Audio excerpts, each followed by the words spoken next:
That afternoon, I was finishing the last few lines of a report when my phone buzzed. An unfamiliar number, not saved in my contacts, flashed on the screen with the words, "Emergency call," making my heart skip a beat. I almost didn't pick up. But something strange, cold, crawled down my spine like a premonition of a nightmare. I never thought a single phone call could rip apart the world I was living in, but it did. And from that moment on, nothing was ever the same. "Hello? Is this Miss Layla Morgan?" the man on the line asked. Calm, polite, but unfamiliar. I nodded instinctively before realizing he couldn't see me. "Yes, this is she. What's going on?" "This is Carl, a loan officer with Prescott and Maynard Bank. We're calling regarding a mortgage loan of $498,000 that is currently 3 months past due. Have you received our payment reminders?" I shot up like I'd been electrocuted, my office chair nearly toppling behind me. "Wait, what? I haven't taken out any mortgage. I don't even own a home." "I understand this may come as a surprise," he continued, his tone steady. "However, the file we have contains your full name, date of birth, social security number, and your signature. The loan was signed in April, 3 years ago." April. 3 years ago. The date floated vaguely in my mind. I was working full-time at a law firm then, renting a tiny apartment in Brooklyn.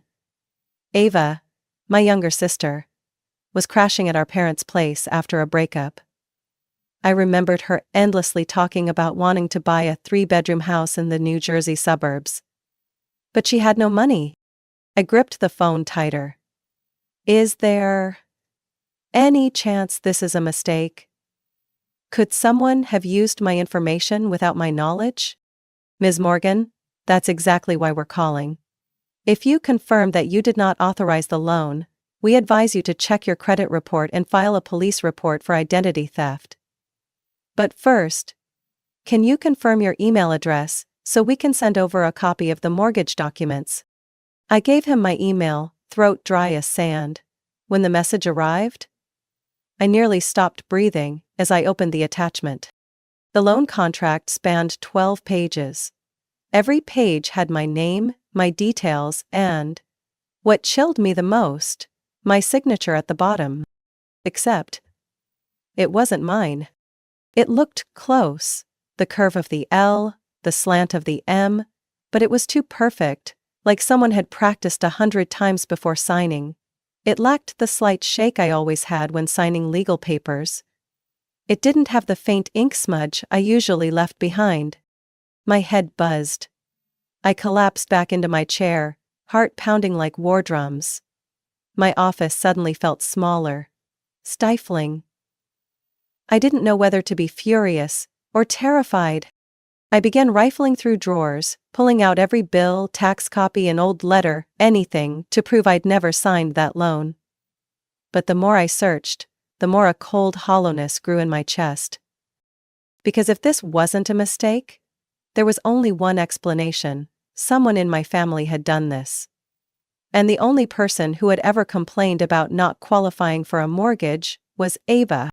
A cold fury spread from deep in my gut. Not because of the money, but because of the silence. No heads up, no permission, no warning. Just one brutal truth: I had been used. I looked up at the family photo on the wall. My parents seated in the middle. Ava and I on either side, arms linked, grinning during my graduation. A picture that once meant love, now made me want to smash it against the floor. My phone buzzed again. A message from Mom. "Hi, sweetie. Come home for dinner this Sunday. We miss you." My throat tightened. No mention of the loan. No word about the almost $500,000. To them, everything was still just fine. I typed one word, "Sure," and hit send. Because I needed to know the truth. And this time, I wouldn't stay silent. I don't even remember how I drove home after that message. I only recall bursting through the apartment door, tossing my bag onto the couch, and rushing to my desk.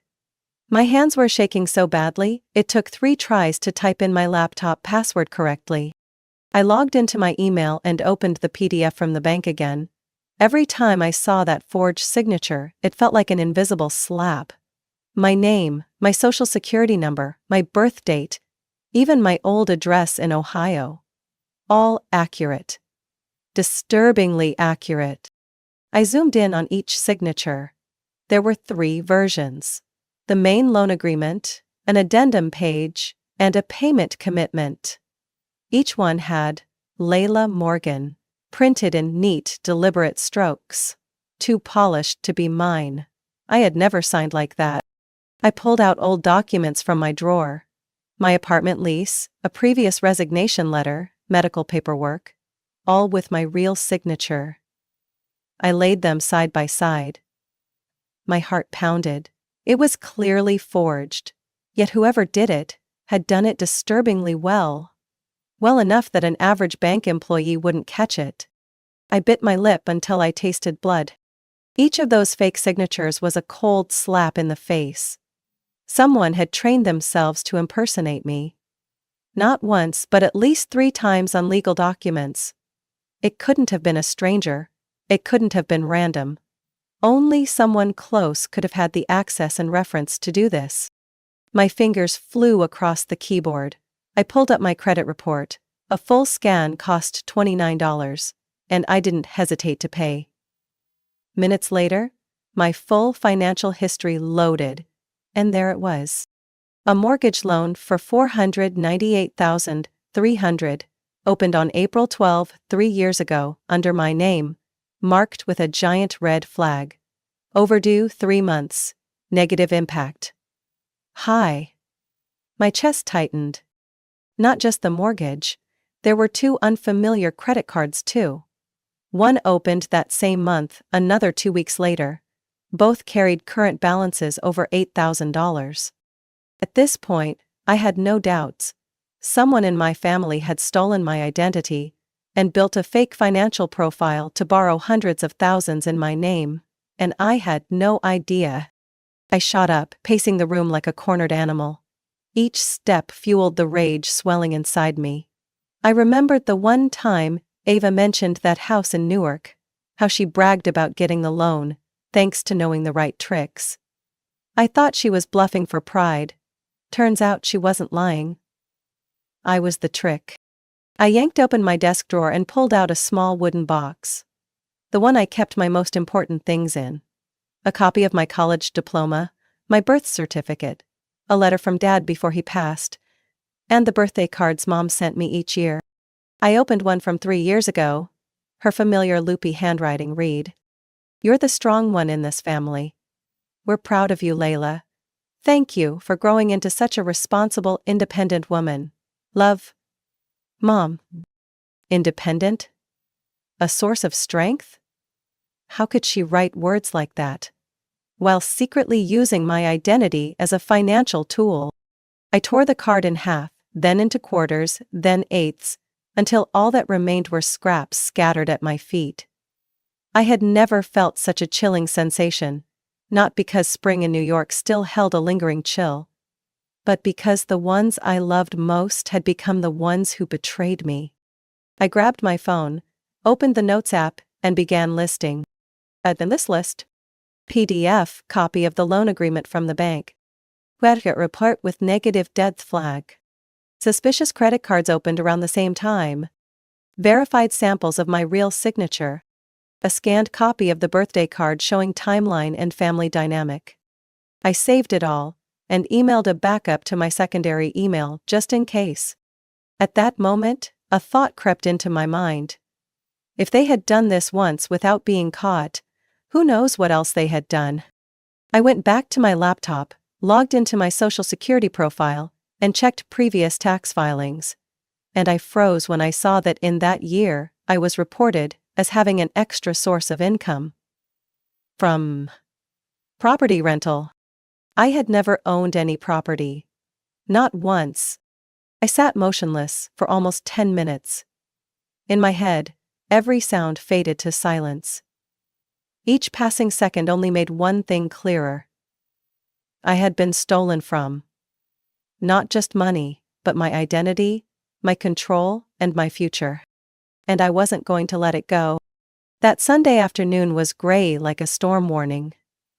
I parked in front of the house I had grown up in, the white one with blue trim, silent at the end of Maple Street.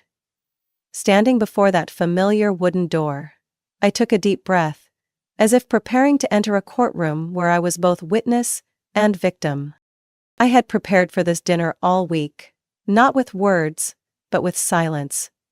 Intentional, weighted, purposeful silence. Because in this house, yelling would be ignored, but silence, used at the right moment, could be a weapon. The door opened. My mother, Susan, greeted me with her familiar smile. Her lily perfume wafted through the air. A scent so familiar it now made me nauseous. "Layla, you finally made it. I was afraid work would get in the way again," she said, pulling me inside as if nothing had happened, as if this family hadn't quietly trapped me in nearly $500,000 of debt. I smiled faintly. How could I refuse? You called me the backbone of the family after all. She didn't notice the bite in my voice, or maybe she chose not to. Inside, my father, Thomas, was glued to the TV, watching baseball with his usual beer balanced on the armrest. My sister Ava sprawled on the couch, fingers tapping away on her phone, her bright red nails clicking lightly on the screen. "You're here," Ava said, still staring at her phone. She wore a tight new dress, her glittering Gucci belt glaring like a scratch across an otherwise modest room. I headed to the kitchen to help my mother set the table. Roast chicken, tossed salad, mashed potatoes. Our typical Sunday dinner. Everything was painfully familiar, eerily precise. As if the past week had been a bad dream. We sat down. My mother poured lemonade into each glass, while my father mumbled something about the Yankees. Ava complained about a surprise power outage, then pivoted to the overgrown grass in the backyard of her new house. "It's so annoying. The grass grows like crazy, and the landscaping company raised their prices," she said, not looking up. I set down my fork and lifted my gaze. "I have a question," I said calmly like I was asking for the salt. 3 pairs of eyes turned toward me. Curious, unalarmed. They still thought I was the old Layla, obedient, agreeable, endlessly tolerant. "Does anyone know anything about a mortgage under my name, one for nearly $500,000? The room froze.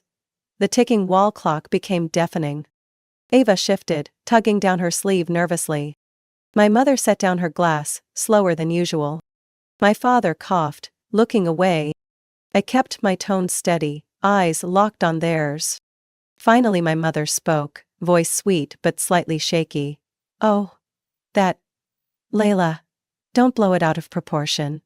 It was just some paperwork. Ava needed help qualifying. You have excellent credit, financial stability. So you used your daughter's identity, signed a mortgage loan in her name without asking," I interrupted, voice low but firm. "That's your idea of helping? You didn't lose anything," Ava snapped, voice rising, shifting from nervous to defensive. "Everything's fine, right? What's the big deal? I needed support." "Family supports each other." I tilted my head toward her. "Support? By forging my signature? Stealing my personal info? Locking me into nearly $500,000 of debt I knew nothing about?" My father finally spoke, voice bored. "You're the strong one, Layla. This kind of stuff is just paperwork. People do it all the time. You're being too sensitive." I chuckled. "Quiet. Sharp as steel." "And what kind of man stays silent while his wife commits fraud against his daughter?" No one responded. My mother swallowed hard. Ava looked away. My father changed the channel. I nodded slowly. "Thanks for the explanation." I stood, grabbed my wallet and keys. "Enjoy your dinner." "Layla, wait. You're making a big deal out of this," my mother called out. I paused at the door, looked back, voice still calm. "No, Mom. It became a big deal the moment you decided to sign my name on a loan application. Then I stepped outside. The rain had just begun to fall. Each drop on my jacket felt like it was washing off the final illusion of this family. I was no longer the old Layla, the daughter who paid in silence. I wouldn't cry. I wouldn't beg. And I wouldn't forgive easily. As for them, they had no idea the real storm had just begun. The next morning, I didn't go to work. I sent an email to my manager requesting a personal day, no explanation needed. I think she sensed it in my tone the day before. The quiet weight of someone standing at the edge, too focused for deadlines or KPIs. I threw on a gray sweater and dark jeans. Simple, clean, discreet. My mind wasn't concerned with fashion. Not when I was about to meet a lawyer about identity theft. Committed by my own family. The cafe where I had arranged the meeting sat tucked between a laundromat and an antique shop on Fifth Avenue. No one paid attention. No one eavesdropped. A perfect place to plan a counterattack. Exactly at 9 o'clock he arrived, Jonathan Reeves. A seasoned real estate attorney, well known in New Jersey legal circles for his fast, decisive and discreet style. He was nearly 60 years old, with salt and pepper hair, a tailored gray and black suit, and eyes sharp as a scalpel. "You're Layla Morgan?" he asked, shaking my hand without any hint of pleasantries. "Yes. Thank you for agreeing to meet on such short notice." I handed him the carefully prepared folder.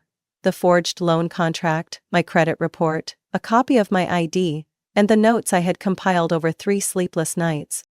He flipped through each page, his expression unreadable, except for a slight raise of his eyebrow when he reached the signature. "You're certain the signature on the contract is forged?" "Mom, 100% sure. This is my real signature," I said, pulling out a past rental agreement with my old signature. "And this one here, on the mortgage. It's not mine. The ink is too even, the strokes too smooth. It's too perfect to be real." Reeves nodded, closed the folder and leaned back in his chair. "This is identity fraud for financial gain, a serious matter considering it involves a loan of more than $400,000. If you choose to pursue this, I will represent you. But you need to understand one thing. If the person behind this is a family member, your relationship with them, it will not survive." I gripped my cold coffee tightly. I tried to be the good daughter, the good sister. I stayed quiet because I was afraid of losing my family. But they were never afraid of losing me. They were only afraid of losing their tool. I looked straight into his eyes. "I choose to protect myself, even if it means losing everything." Reeves stayed quiet for a few seconds, then nodded. "All right. We'll start with the police." We left the cafe an hour later. He took his own car while I drove my old Honda Civic to the local precinct. The building was small, with pale yellow walls, and the faint smell of old paperwork and stale coffee hanging in the air. I carried the file and walked up to the intake desk. "Hello, how can I help you?" the officer on duty, a woman, asked. "I'd like to file a report for identity theft and financial fraud," I said firmly. "The identity used is mine, and the loan amount is nearly $500,000. The officer paused, then motioned for me to follow her into a room in the back. We sat down at a table. I handed over the file, along with a copy of my ID and verified signature. She reviewed each page, her face gradually turning serious. "Do you suspect anyone specific?" Without hesitation I replied. "My mother, Susan Morgan. My sister, Ava Morgan. And possibly my father, Thomas Morgan. They are the only ones with access to all my personal information." She took notes silently. Finally, she set her pen down and asked, "Are you absolutely sure you want to proceed? Once this file enters the system, the case will be officially investigated." I nodded. "If I don't do this, they'll keep taking. And I'll keep losing." I signed the report. She stamped it. A small dry sound, but I knew it marked a turning point. There was no going back. That very afternoon, I sent a formal complaint to Prescott and Maynard Bank. I attached the police report, a personal statement, and requested that the mortgage be suspended under legal dispute. I sent it by certified mail with return receipt, so no one could claim ignorance. How did I feel afterward? Not relief. Not at all. Just a terrifying quiet. Like I had just activated a time bomb and was now standing in the room, waiting for the first shards to fall. That evening, I didn't eat. I just sat by the apartment window, watching the city lights flicker on. I no longer hoped for apologies or reconciliation. I had only one thing left: the resolve to reclaim everything they had taken, through law, through truth, through a silence sharper than any accusation. 1 week after I filed the report, my phone rang just before 8 in the evening. The caller ID showed my mother's name, Susan Morgan. In nearly 15 years of owning a phone, I had never felt that name hit my throat like a stone. I let it ring 3 times before answering, saying nothing. Her voice came through, gentle, as if nothing had ever gone wrong between us. "Layla, I think we should talk, calmly, as a family. Maybe this is all a misunderstanding? Your father wants to see you too. Ava as well. Everyone's tired of this tension." I stayed silent. Outside the window, car lights streaked down 36th Street like broken memories. "Finally," I said. "Winery?" "I made a reservation at Kingswood Restaurant Friday night. 6:30, no arguing, just talking." I hung up without giving an answer. But I knew I would go. Not to reconcile, but to see which part they were playing in their latest performance.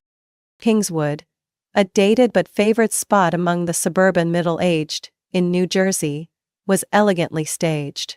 Low-hanging crystal chandeliers, warm golden lighting, burgundy leather seats, landscape paintings that tried to look antique, the perfect stage for the picture-perfect family my mother always tried to portray.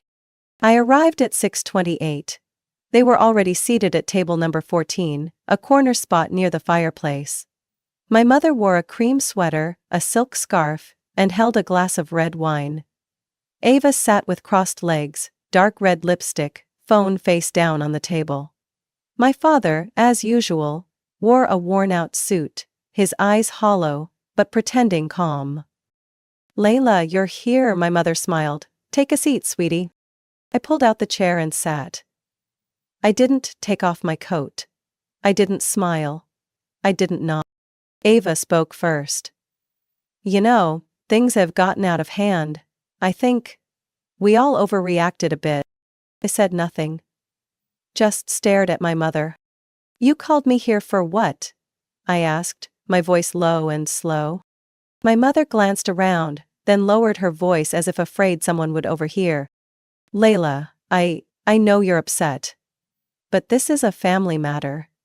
Bringing in the police, lawyers, it's not necessary. We can resolve this privately. You still have your apartment, right?" I squinted. "What do you mean?" Ava pulled a folder from her bag, placed it on the table and slid it toward me. "It's an agreement. Just a clarification document. It confirms everything was a misunderstanding, and that you agree to transfer the apartment to me, since I covered most of the down payment." I let out a quiet laugh. No joy, no anger. Just cold. "And that mortgage contract with the forged signature is also a misunderstanding? And this paper? You call it an agreement, but what it really is a transfer of property?" My father chimed in, trying to sound rational. "You have your apartment in Brooklyn, stable and all. Ava's house is her foundation, possibly for her future. You don't really need it." I laughed again, with edge this time. "So I don't need the property in my name, but I do need to shoulder a debt of nearly $500,000 caused by someone else?" My mother leaned in. "Layla, you don't understand. If the media finds out, our family's reputation is ruined. Your father will lose his standing in the parish board. I won't be able to face anyone at church. Ava will never qualify for another loan." I shook my head. "None of you cared about my reputation when you used my name. Why care about face now? Ava snapped, no longer polite. You're being selfish. I just want a stable life. Everyone says you're successful, brilliant. You have everything. Why do you have to take everything from me too? I pushed the folder back toward them, unopened. I'm not taking anything. I'm reclaiming what was always mine. And I'm not signing anything. Not today, not ever. My father muttered something, eyes down, fingers tapping his water glass. My mother softened her tone, pleading. You don't have to sign now, just think about it. I'm begging you, Layla. I stood up. Cold, resolute. I'd been thinking about it for 3 years, Mom, and you took 3 seconds to sign my name onto a mortgage. I'm just repaying the debt you chose on my behalf. At full cost. I turned and walked away. No glance back. No farewell. Each step out of that restaurant felt lighter. Like I was crushing every illusion they had built around me. Outside, it was raining. Cold, damp and real. Unlike the dinner we'd just shared. I had just stepped out of the bathroom when the doorbell slammed into my head like a hammer. Looking through the peephole, I saw her. Hair a tangled mix of gray and brown, holding an oversized handbag like she was heading into battle. Her face had lost its usual composure. Instead, it was filled with a barely restrained fury, ready to spill over. I opened the door without saying a word. We need to talk, my mother blurted out immediately without a greeting. I stepped back slightly, leaving the door ajar, not inviting her in. Layla, she continued, her voice nearly hissing through clenched teeth. I just got a letter from your lawyer, and Ava? Ava got a call from the bank asking to verify the mortgage. What the hell have you done? I crossed my arms and leaned against the doorframe. What have I done? I emphasized each word. I protected my identity, Mom. Through the law. You're suing your own family, she practically screamed, her voice high and sharp. Do you know this will destroy everything? Families don't take each other to court, Layla. What will people think of us? I didn't flinch. My eyes held hers. No avoiding, no glancing away like I had done for 29 years. Family. I repeated, my voice steady as steel. Families where people ask for permission. Not where they secretly forge identities and trap me in a debt of nearly $500,000. Then act like it's no big deal. Family doesn't steal the name of the person they claim to love. She froze for a second, then attacked again. Needs. It was for Ava. She needed help. She's your sister, Layla. You've always been the strong one. You have to understand. No. I interrupted, for the first time in my life, daring to cut off my mother while she tried to justify the family's betrayal. I don't have to understand anything. I've been understanding for 3 decades. Understanding why my sister always got defended when she messed up. Understanding why I was always the one who had to sacrifice without being asked. And now I understand something else. I've been too kind, too patient. And that only made you all see me as an endless wallet. A crutch you never needed to ask permission to lean on. My mother trembled. Her face flushed red, from rage and from being exposed. She looked around, as if hoping someone would witness the scene so she could slip into the victim role she often played when confronted. Layla, I didn't think you could be this cruel, she said softly, but her words cut deep. Do you know how much Ava's suffering? She's been crying all night, not eating, saying her own sister wants to ruin her life. I let out a cold laugh, like ice cracking. I'm not ruining anything. Ava signed a loan under my name. She walked herself to this point. No, it was me, she confessed, eyes widening as if cornered. For a moment. I had suspected, but hearing her admit it, felt like a knife straight to the chest. So it was you. Because I knew you would never agree, she shouted, no longer hiding. You're always about rules and principles. I just wanted to help her. It was only a signature, Layla. One signature and now everything's a disaster. Why do you have to make it such a big deal? I took a deep breath, palms clenched. Not to strike, but to keep from shaking. A signature can destroy a person's life. You took my identity, tied it to a loan I didn't know about, and you called it help. And when I protect myself, you call me cruel. She said nothing, her eyes filled with disappointment. Not in herself but in me, for daring to finally stand up. I looked at her one last time. I'm not your Layla anymore. The daughter who bit her tongue, nodded along, handed over money without asking why. She disappeared the moment you signed her name on a mortgage without permission. I stepped forward and gripped the door handle. You should go. You'll regret this, she hissed. One day, you'll regret turning your back on your family. I gently closed the door. The sound of the latch clicking into place felt like a nail sealing the coffin of every illusion I'd held about family. Not a single tear. Just a cold clarity. The kind that comes when you finally realize some relationships, once rotten to the core, are only worth preserving by staying away. 2 weeks after my mother showed up at my door, I received a priority mail envelope from Prescott and Maynard Bank. It was thick, printed with the bank's logo and stamped in bright red, confidential. I opened it with the letter opener, my heart pounding but my hands steady.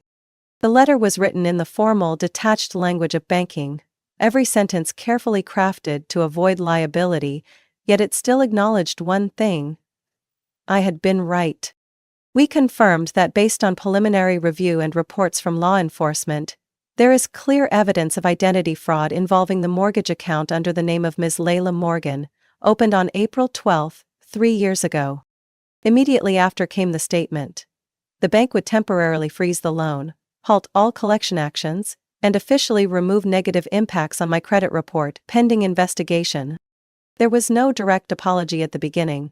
But at the end, they wrote, "We sincerely regret the inconvenience this matter has caused you. We are committed to cooperating fully with the authorities and your legal representative moving forward." I folded the letter, set it on the table, and stared at the empty wall in front of me. Part of me wanted to scream, to throw things, to let out the rage I had been swallowing for so long. But I didn't. I just sat still and let the silence do its job. The letter from the bank arrived before I even heard from my lawyer. But Jonathan Reeves quickly confirmed. Not only had the bank frozen the loan, they had sent a default notice to the actual beneficiary of the mortgage, Ava Morgan. And since the house was titled in Ava's name, even though the loan was under mine, the bank had officially begun foreclosure proceedings. I didn't smile. I didn't gloat. But I didn't feel guilty either. They chose to act like fraudsters. Now they were facing the consequences. 3 days later, I stumbled upon a Facebook post from an old high school friend, with a photo of the house I knew well. The Maplewood home that had once been Ava's biggest dream. This place is about to be foreclosed. Owner's the daughter of Pastor Thomas. She used to brag a lot. Look at her now. I quietly clicked unfollow. Not out of anger, but because I didn't need gossip in my head. I didn't need the world speaking for me. The law would speak for itself. Since that day, my phone hadn't stopped ringing. At unknown numbers. Familiar ones, blocked ones. I didn't answer. I didn't reply to texts. I didn't respond to handwritten notes left at my door. I let every sound scream behind that thick door. Because I had chosen my path. And it had no room for pity. No space for rotted family ties. 1 week later, Attorney Reeves gave me an update. The police department had officially forwarded the case to the district attorney's office. The proposed charges were identity theft for financial gain, falsifying financial records, and bank fraud. I asked directly, "What are the chances of criminal prosecution?" Mr. Reeves responded without hesitation. "If the DA decides to take the case, your mother, Mrs. Susan, could be charged. Ava, if it's proven she was complicit or knowingly benefited from the use of your identity, will not escape legal consequences either." I nodded. I didn't feel heartbreak. Just a cold sense of relief. Outsiders might call me ruthless, but they didn't know how many years I had been swallowed whole by that thing called eldest daughter's responsibility. They didn't know how many times I gave money without asking questions. How many times I took the short end just to keep the peace. And in return, I got a mortgage worth $500,000. I didn't even know I had signed. My mother's neighbor, Mrs. Clare, left a basket of pastries on my doorstep, with a handwritten note. Layla, you don't know me, but I want to say, you did the right thing. You're braver than anyone I've ever known. If you need anything, I'm nearby. I didn't eat a single pastry. But I kept the note in my drawer next to the letter from the bank, as a reminder. Some people out there understood. Someone stood by me. And most importantly, I stood by myself. The only person I stayed in contact with afterward was Attorney Reeves. He never used flowery words. No encouragement, no sweet talk. Only action. Clear, concrete, decisive. And during this time, that was exactly what I needed. One weekend night, I sat on my apartment balcony, sipping mint tea and watching city lights flicker below. A soft spring breeze swept through my hair, and I remembered 24-year-old Layla. The girl who once dreamed of opening a small bookstore, but shelved it to help Ava pay her third round of college tuition after failing again. I closed my eyes. No regret, no resentment. Because from now on, every decision I make will be for me. That summer came late, but to me, it was the first season in my life where I truly felt I could breathe. No one asked when I would get married. No one suggested I come home for a few days. No more calls asking me to lend a hand to help Ava through tough times. Just sparrows chirping on the balcony, the faint smell of coffee from the kitchen, and silence. So peaceful, it choked me. I began each morning by walking barefoot across the cool wooden floor, brewing a strong espresso, and playing an old jazz record by Ella Fitzgerald. No rush. No deadlines. No one waiting. And I was no longer chasing anyone. I signed up for a pottery class at the local arts center. There were only 7 of us, mostly housewives over 50, and one quiet freshman with dyed blue hair. I didn't care who was who. My hands were covered in clay and glaze, and I learned how to let go of control. The first time I finished a misshapen little bowl, I burst out laughing. No grades, no comparisons. Just me, and a lump of clay slowly taking form under my hands. Every Saturday I biked to the farmer's market in Hoboken. Not to buy anything special, but to touch life. I loved how the vendors called each other by first name. How each bunch of greens still held the morning dew. How children giggled when they got an extra apple. I brought home simple things, a bouquet of sunflowers, a jar of honey from a local beekeeper. Sometimes a freshly baked sourdough loaf. Each item like a brick, slowly rebuilding me from rubble. I hiked alone for the first time in July. Bear Mountain was a little over an hour's drive from New York. I packed 3 bottles of water, 1 protein bar, and a heart still full of bruises. The climb was steep, the sun relentless. I almost turned back 3 times. But every step was a reminder. I didn't need anyone by my side to reach the top. When I stood at the summit, looking down at the Hudson River sparkling under the sun, I laughed. Alone. No selfies, no social media. Just presence. I also began writing again. Not to vent or complain, but to remember. I survived. I wrote down every feeling, every moment, missing nothing. I wrote about the first time I saw the forged signature. Rita wrote about my mother's face when she said, "It was just a signature." Wrote about the last time I closed the door behind her. Gently, but firmly. Writing made sure I didn't forget, and I didn't want to forget. Because forgetting opens the door for it to happen again. I chose to remember, to protect myself. One Monday afternoon, while watering my orchids on the balcony, my phone rang.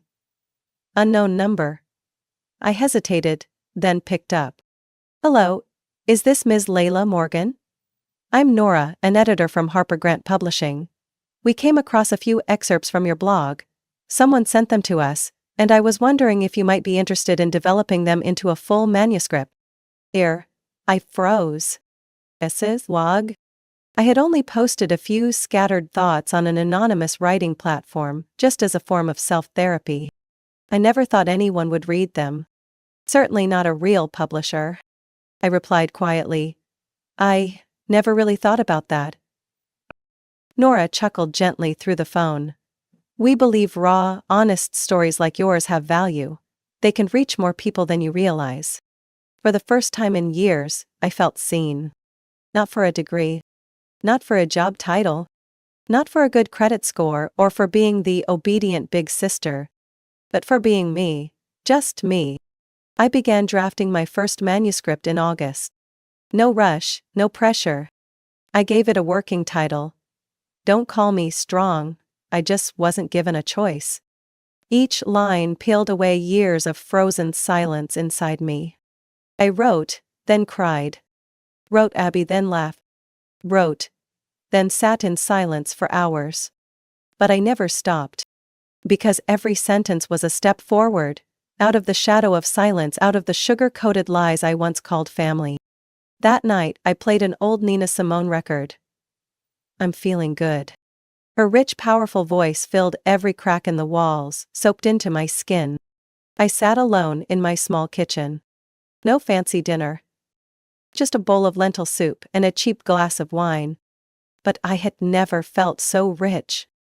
Not because of money, but because I no longer owed anyone. Not in paper, not in silence. I didn't need anyone's forgiveness. I didn't need anyone's approval. I only needed one thing. And I had found it. That day was a windless Sunday afternoon, exactly 10 months since the day I signed the police report. I had just returned from an outdoor craft fair, my arms full of a few rough ceramic mugs I'd bought from a local artisan. When I saw them, 3 people were waiting at the front entrance of my apartment building: my mother, Ava, and my father. All 3 looked shockingly worn down. My mother, who always appeared with flawless makeup and a perfectly pressed dress, now wore a frayed gray sweater, her hair disheveled, dark circles under her eyes. Ava stood behind, holding a torn handbag, eyes swollen and red, head bowed low as if trying to avoid my gaze. My father stood silently, both hands in his pockets, his posture hunched like a faded shadow. They didn't speak right away. They just looked at me.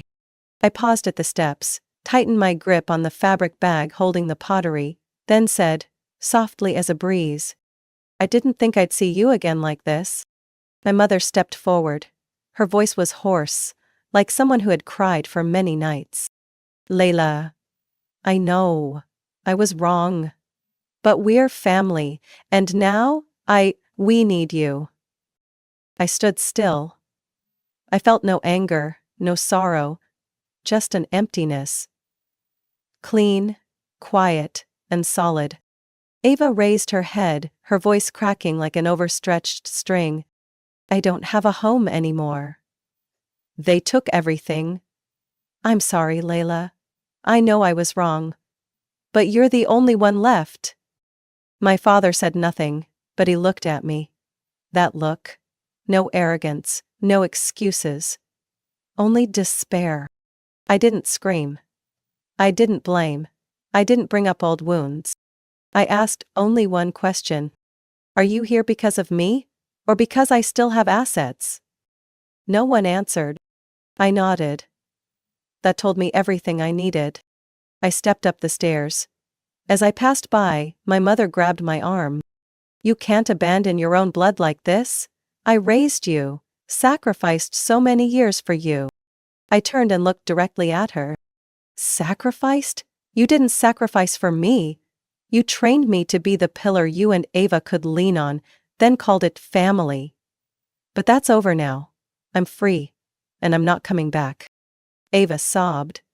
Her tears caught in her throat. You can hate me. I'm not asking for forgiveness. I'm just asking for a chance. I looked at my sister beloved once called the one who needed help. the one who, alongside my mother, signed the financial sentence that dragged me to the bottom. I didn't see an enemy in front of me. I saw a consequence of choice. I gave you all 30 years of chances, I said, my voice eerily calm. Now, I'm keeping the rest of my life for myself. I opened the door to the building and walked in. Behind me, no one followed. No one called my name. No one asked for another chance. Only the sound of the automatic glass door sliding shut behind me. A click in the quiet. Like a final period. That night, I brewed myself a cup of chamomile tea and sat on the balcony, legs propped on a small wooden stool. A soft breeze passed through my hair, carrying the scent of freshly bloomed jasmine below. I didn't think about them. I didn't revisit my blog. I didn't write that night. I just sat there, in silence, drinking tea. And I realized something. Sometimes, the quietest walk away is the loudest thing you'll ever say. Not for revenge. Not to prove anything. But to declare one truth. I survived. I chose. And I walked away. Once. And for good. Layla's story is a powerful reminder that not every relationship labeled family is worth preserving. Sometimes the cruelest betrayals come from the people closest to us, and kindness without boundaries becomes a shackle. Layla bravely chose to protect herself, stood up through legal means, and learned to love herself through every step of healing. Her greatest lesson is this: freedom doesn't come from forgiveness, it comes from knowing when to say, enough. What do you think about Layla's decision? Was she right to cut ties with her family to protect herself? Share your thoughts below, and don't forget to follow the channel for more emotional and surprising stories about family and life. Why? Why did it have to be me? My mother's cold voice echoed through the heavy atmosphere in the living room, like a blade slicing through the air. Her eyes locked onto my belly, as if it were an unforgivable disgrace. I, Sophia, 24 years old, pregnant with my first child, only wished for a small word of congratulations from her. Instead, the nightmare began. If I hadn't stepped through that door that day, maybe everything would have been different. Maybe I wouldn't have witnessed firsthand the twisted, brutal version of love my mother had given me all these years. That afternoon, Noah, my husband, and I drove nearly 2 hours from Denver to the small town of Grand Lake, where I was born and raised. The whole drive, my hand clutched the hem of my shirt tightly, heart full of hope. I foolishly believed that news of her first grandchild might make my mother look at me differently, might make her love me just once. As soon as we stepped into the house, my older sister, Allison, 3 years older than me, rushed over and hugged me tightly. "Sophia, it's been so long," she exclaimed, her lavender perfume faintly lingering in the air. I returned her hug, forcing down the anxiety bubbling in my chest. Mother stood at the kitchen doorway, her gaze slicing through me like a blade gliding across frozen water. "Oh, I didn't prepare anything for dinner," she said, with a voice both polite and icy, before turning back into the kitchen. No hug. No greeting. I heard her rummaging in the kitchen, and moments later she came out carrying a plate piled high with sugar-laden cookies. I forced a weak smile. Mother knew I didn't eat sweets. I had recently been diagnosed with mild gestational diabetes. But she still placed the plate right in front of me. Noah, with his usual tact, quickly broke the tense silence. "Oh, the cookies look delicious. To me, who I'm eating with matters more than what I'm eating." Mother merely nodded coldly, glancing at me briefly before sitting down opposite us. My heart pounded violently in my chest. This moment. It was time. I grabbed Noah's hand, took a deep breath, and whispered, "Mom, Allison, we came today to tell you something important." Mother narrowed her eyes, the forced smile slipping away. I gripped Noah's hand tighter, my throat dry. "I'm pregnant, Mom." My voice trembled slightly, but I still smiled, hoping for a miracle. Silence. A suffocating silence engulfed the room. Allison was the first to react, her blue eyes lighting up. "Oh my God, Sophia! Congratulations!" She rushed over and hugged me, patting my back with genuine happiness. But Mother. She just sat there, her gaze shifting from me to my belly, then darkening ominously. I felt the air around me thicken. Noah, I'll step outside to take a work call, Noah said softly, kissing my forehead before leaving. Allison quickly stood up too. I'll make some tea. Leaving just me and Mother. I turned toward her, my heart pounding wildly. Mom. The rage, long suppressed in her eyes, exploded. She shot to her feet, her eyes filled with hatred and contempt. Why you, she spat, her voice slicing through the air like an icy gust through a crack. Instinctively, I backed away, my hands protectively wrapping around my belly. The first grandchild should have been Allison's, not some useless trash like you. Before I could react, she suddenly raised her foot and kicked me hard in the stomach. The pain stabbed through me like thousands of knives piercing my flesh. I collapsed onto the floor, clutching my belly, gasping. Mom, please, don't. The kitchen door slammed open, and Allison rushed in, still holding a cup of tea. Mom, what are you doing? The front door burst open too. Noah ran in, his face paling when he saw me writhing on the floor. Sophia! He shouted, scooping me into his arms, his face a mixture of fear and fury. Mother stood motionless, her face emotionless, coldly stating, she just bumped into the table herself. Allison's hands shook as she clutched her phone tightly. I'm calling an ambulance. The wail of the ambulance siren pierced the night, each beat hammering against my heart. I felt Noah's firm hand gripping mine tightly, while Allison sobbed against my shoulder. I knew, from that moment, nothing would ever be the same again. The ambulance tore through the night, red and blue lights flashing against my ghost-white face. Noah sat beside me, gripping my hand tightly, while Allison knelt next to the stretcher, tears streaming down her face. My blood felt like it was freezing inside me, each wave of dull pain twisting cruelly from my lower belly. Every time I closed my eyes, I saw Mother's face. Cold, sharp as steel, burned into my mind like a brand. The vehicle jolted slightly over every turn. I heard the paramedic's reassuring voice. We'll be at Memorial Hospital in a few minutes, hang in there, Miss Sophia. I nodded weakly, but inside my mind the memories surged back like a broken dam, flooding everything. I remembered, when I was 7 years old, that freezing Christmas with snow blanketing the path to our home. Under the twinkling Christmas tree, the presents were stacked high, bright red and gold ribbons shining. Allison, 10 at the time, squealed with delight as she tore open her gift and pulled out a sparkling, jewel-studded princess dress. Mother hugged her tightly, laughing loudly. That's my girl. Radiant like a little fairy princess. I reached for my own tiny box, my hands trembling with hope. Inside was just a pair of thick gray socks, the kind sold at discount stores. I forced a weak smile, quietly hiding my gift behind my back, not daring to look up at Mother. Sophia, those socks suit you, she said coolly. Simple, fitting for someone as plain as you? I clenched my small hands together tightly, telling myself socks were useful in winter.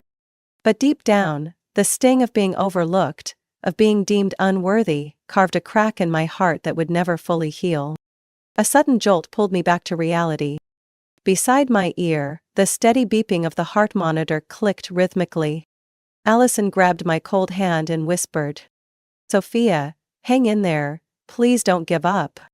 I forced a weak smile, but inside it felt like my heart was being crushed. When I entered high school, the discrimination became even more obvious. Allison, with her golden hair and sparkling blue eyes, was chauffeured by Mother in a brand new SUV. And me? I had to ride an old bicycle, and whenever I asked Mother for permission to join extracurricular activities, she would sneer. A waste of money. With your average grades, you're better off staying home. I once signed up for the track team, where I truly shined. I won first place in the district marathon during my sophomore year. I remember that day, standing on the award podium, scanning the crowd for Mother's face. But all I saw was an empty, cold space. She didn't come. She never did. Meanwhile, at every single one of Allison's cheerleading competitions, Mother showed up, loudly cheering, snapping photos non-stop. The ambulance stopped at the emergency room entrance. A team of doctors and nurses rushed over, pushing my stretcher inside, while Noah and Allison were asked to stay behind in the hallway. "Stay strong, Sophia," Noah shouted as the door slammed shut between us. I stared at the stark white ceiling, the pungent smell of antiseptic flooding my nose. In that moment, a memory from when I was 15 years old resurfaced. I was studying in the living room when Mother barged in, throwing my report card onto the table. "A C in math?" she sneered. "How shameful." I lowered my head, hands trembling with humiliation. Allison, meanwhile, only needed to get average grades to be rewarded with a beach vacation. "That's what a child who makes her mother proud deserves," Mother declared smugly. For the first time in my life, I asked myself, was I ever truly born to be loved? The nurse calling my name pulled me out of the memory. I was wheeled into the ultrasound room, a cold layer of gel spread across my belly. The screen flickered dimly. A female doctor turned toward me, smiling reassuringly. "The baby's heartbeat is still strong. We'll continue to monitor, but for now, everything looks stable." Tears welled up uncontrollably. Not from physical pain, but because after so many years, I finally felt that a part of me, this tiny life, was worthy of being protected. Unlike how I had once been rejected. When they wheeled me back into the hallway, Noah and Allison rushed over immediately. Allison hugged me, sobbing. Sophia, you're so strong." Noah sat down next to my bed, gently stroking my hair. "I'm here. I won't let anyone hurt you again." I smiled weakly, yet with determination. Inside, an unspoken promise took root. I will never let my child endure the kind of toxic love I once knew. The white lights of the emergency room ceiling seemed to blaze brighter, burning away the darkness that had gripped my heart for so many years. My story was only just beginning. I still vividly remember the day I walked out of Grand Lake High School, clutching my diploma tightly, my heart heavy with bitterness. There were no cheers welcoming me, no family waving or shouting my name like they had done for Allison years ago. When I arrived home, Mother stood blocking the doorway, her eyes colder than a January wind. "A high school diploma? What's there to be proud of?" she sneered with contempt. "Soon enough you'll be back here mooching off me." I didn't respond. I simply walked silently into my room, packed a battered suitcase and a few cheap clothes, and quietly left the house that had imprisoned my childhood for 18 years. I rented a tiny room in the outskirts of Denver, where moldy gray walls and squeaky windows welcomed every gust of wind. No one was waiting. No red carpet rolled out. Only a simple truth remained. If I wanted to live, I had to save myself. During the day, I worked as a waitress at a small cafe downtown, lugging heavy trays and dragging my aching legs through 8-hour shifts. At night, I stayed up studying, teaching myself basic computer skills from free websites. There were nights when I broke down sobbing alone in that pitch-black room, my cries muffled by exhaustion and loneliness. But each time I remembered Mother's cold eyes on the day I left, I wiped my tears and whispered to myself, "Get up, you cannot fall." Almost a year later, fortune finally smiled on me. I found a job posting for an office trainee position at a small electronics company in downtown Denver. No college degree required, just hard work and dedication. Trembling, I submitted my application, daring not to hope too much. Yet a week later, I received the call, hired. On my first day stepping into the office building, I wore a simple business outfit borrowed from a roommate. I still remember how my legs trembled as I walked down the long hallway, the click-clack of my borrowed heels echoing against the polished floor. At the HR department, I was given a brief introduction before being led down to the work area, where I saw Noah for the first time. He stood by the printer, frowning at the jammed paper inside. When he saw me awkwardly standing there, he smiled warmly, his deep blue eyes gentle. New here? This printer has it out for all the newbies. I laughed, a genuine laugh, rare amidst those tense, struggling days. Little did I know, that was the beginning of everything. In the days that followed, Noah would occasionally stop by my desk, patiently guiding me through each procedure. I learned quickly, wasn't afraid of hard work, and tried my best not to give anyone a reason to complain. But during the brief breaks, we started talking. Not just about work, but about life. About unfinished dreams. I had never told anyone about my distorted childhood. But with Noah, I felt a strange sense of safety. One autumn afternoon, as the sunlight turned the leaves outside golden, I told him everything. About the cold, distant mother. About the Christmases with no gifts. About the track meets where I returned home, alone. I looked at him, terrified that Noah would look at me with pity. The one thing I hated most. But Noah simply stayed silent, then gently placed his hand over mine. You've come so far, Sophia, not because of anyone else. Because of you, you're stronger than you think. Hearing those words, after so many years, I broke down in tears. Not from pain, but from being truly understood. As time passed, we grew closer. Noah patiently waited for me to open up, never pushing, never judging. He took me to simple places, parks on Sunday afternoons, a small Mexican diner around the corner, outdoor movie nights. No fancy restaurants, no grand promises. Just the gentle look in his eyes, and I knew I had found where I truly belonged. One winter night, as light snow began to fall outside my apartment window, Noah pulled a small, simple ring from his coat pocket. He did not kneel. There was no long speech. He simply said, "Sophia, will you build a real family with me? No lies, no hurt?" I threw my arms around him, tears soaking his coat. I say yes. Remembering those days, lying now on a hospital bed with Noah and Allison beside me, I squeezed my husband's hand tightly. Without those years standing on my own wounded feet, I would not have reached today. I would never again kneel before the ghosts of my past. I would live, not just for myself, but for the tiny life growing inside me. And I would do everything to make sure no one could ever steal the light from our lives. Our wedding took place on an early autumn afternoon when the leaves along Denver's winding streets began to turn golden. We didn't have a large budget for a lavish ceremony. But under a small garden lit with string lights and filled with genuine laughter from friends, it became the most beautiful day of my life. Noah's family, the Millers, welcomed me with open arms. My new mother-in-law Carol hugged me tightly right from the start. "From now on, you are my daughter. No need to be shy."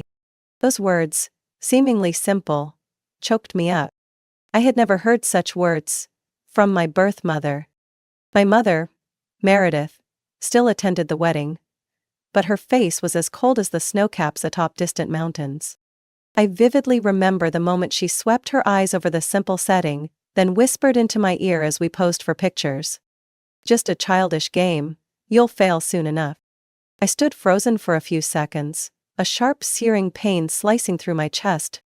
But then, I tightened my grip on Noah's hand, lifted my head high, and let a victorious smile bloom. I had chosen this path. No matter how many thorns I had to walk through, I would not turn back. The days following our wedding passed in a peace I had never dared to dream of.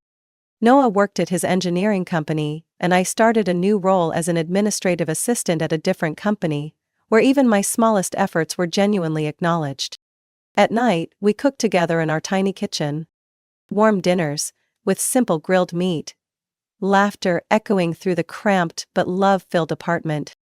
I thought to myself, maybe, finally, I had found where I truly belonged. Then one cold March morning, as the spring wind still carried a bite, I saw 2 bright red lines on the pregnancy test. My heart raced, and tears spilled from my eyes uncontrollably. "Noah," I whispered, as he stepped out of the bathroom. He looked at me, at the test in my hand, and almost instantly lifted me into the air with a joyful shout. "We're gonna be parents, Sophia!" I buried my face into his shoulder, laughing through tears of happiness. The good news quickly spread through Noah's family. My in-laws brought over catalogs for cribs, baby clothes and toys. They excitedly suggested baby names, and every dinner was filled with lively chatter about the future. I was enveloped in a love I had never once felt from my own blood relatives. And yet, deep inside, a small, stubborn voice whispered, "What about Mother?" Even though my mind screamed that I didn't need her anymore, my heart throbbed with a foolish, lingering hope. Maybe, just maybe, this time would be different. Maybe the first grandchild would finally melt the ice in her heart. One evening, sitting by the window, the city lights shimmering across our small apartment, I picked up my phone, my fingers hesitating over the screen. After much hesitation, I sent her a simple message. "Noah and I would like to visit you and Allison next week. We have good news to share." It was a short text, but my heart pounded as if it would explode. Half an hour of silence. Then finally, Mother replied, "Up to you." Just those 3 cold words. But somehow, I still smiled. Still clung to the desperate hope that at least, she agreed to meet. I didn't know that meeting would be the moment that completely shattered the fragile hope still lingering in my heart. I never imagined that in just a few short minutes, the woman who once carried me in her womb could strike a blow I would carry for the rest of my life. And that was also the moment I realized true family is not determined by blood, but by love, or the absence of it. As the ambulance siren faded down the hallway, the hospital room door burst open. My father, Mr. Henry, rushed in, his business suit still dusted with dirt. Behind him, my mother, Mrs. Meredith, followed silently, her face showing no trace of remorse. Father rushed to the bedside, panic flooding his eyes. "Sophia, is this true? Your mother—" Mother cut him off with a mocking laugh. "Don't believe these unruly kids, she just bumped into the table herself." I struggled to sit up, a dull pain stabbing at my lower belly, every muscle feeling torn apart. Noah tightened his grip on my hand, his eyes locked onto Mother. Allison, who had never once confronted our mother, stepped forward, her voice trembling but firm. "I saw it, Mom. I clearly saw you kick Sophia in the stomach." The room seemed to freeze. Father turned to look at Mother, his shoulders shaking with fury. "Is it true, Meredith?" Mother crossed her arms, replying indifferently. "She deserved it. Someone like her isn't worthy of having the first grandchild." I heard Noah clench his jaw tightly. The air in the room grew so heavy it was almost impossible to breathe. The door swung open again. A woman in a hospital uniform walked in, a social worker. "I'm Rebecca Simmons, Family Support Services." She introduced herself, her gaze sharp and unwavering. "According to protocol, we must intervene immediately if there are signs of abuse toward a pregnant woman." Mother let out a shrill, mocking laugh. "Another false accusation, what a pathetic generation." Rebecca remained unfazed. She walked straight to my bedside, sat down, and asked calmly but firmly, "Sophia, can you tell us exactly what happened?" I looked at my mother. Her eyes were like 2 rusted blades, stabbing straight into me, full of threat. But I would not stay silent anymore. I took a deep breath, steadying my voice. Tonight, when I announced I was pregnant, Mother became furious. She stood up. I swallowed hard. And kicked me, straight in the stomach. The hospital room fell into a heavy, suffocating silence.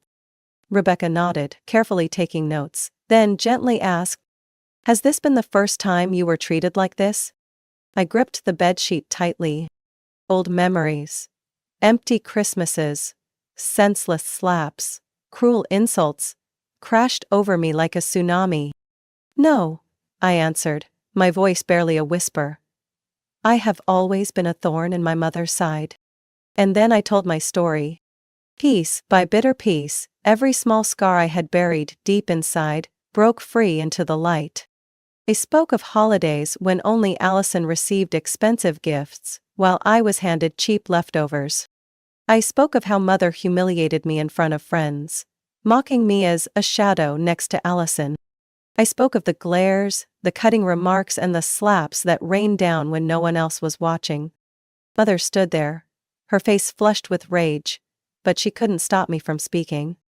Father buried his head in his hands, collapsing into a chair, his voice hoarse. Why didn't I see anything all these years?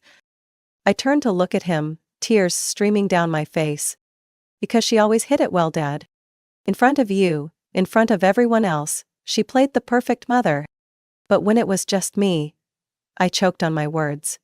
She became someone else. Allison gripped my hand tightly, her eyes brimming with guilt. I'm sorry, Sophia, I didn't see, I was so blind. Rebecca nodded slightly, her tone firm. With this testimony and the evidence, we will immediately request a restraining order. Murate! Mother screamed, losing all control. You'll all regret this. I raised you traitors and now you turn and bite the hand that fed you? Father stood up, his expression more terrifying than I had ever seen. You're the one who should regret, Meredith. You are no longer my wife. And you are certainly no longer Sophia's mother. He signaled for hospital security. Mother struggled and hurled curses, but eventually she was dragged out, leaving behind a chilling, empty silence. When the door finally closed, the entire hospital room was drowned in stillness. I sank back into the bed, utterly exhausted, yet lighter than I had ever felt. Rebecca smiled gently. You've done what so many others couldn't. You chose to protect yourself and your baby. Noah bent down and kissed my forehead. You don't have to endure anymore, Sophia. We're going to build the family you always deserved. I clutched his hand and whispered. I lost my old family, but I found a new one. The first rays of dawn streamed through the window, casting a soft glow on the wedding ring on my finger, sparkling like a sacred promise. My life would never again be strangled by darkness. 2 days after my mother was removed from the hospital, my father returned, clutching a thick stack of papers.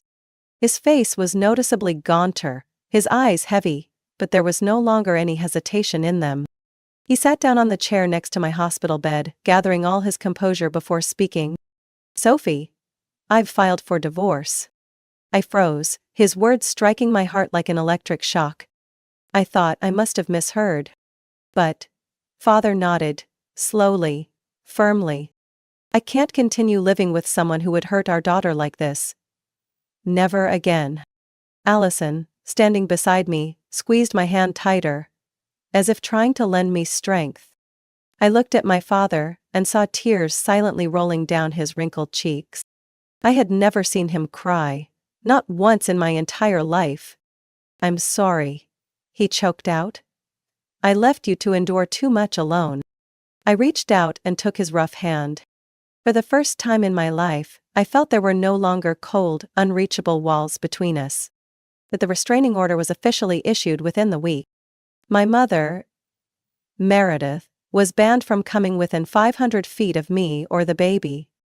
Every time she tried to text or call, our family lawyer immediately intervened. She tried blaming, crying, even threatening. But all I felt when I looked at her endless messages was emptiness. No more anger, no more pain. Just one cold truth. She no longer had the power to hurt me ever again.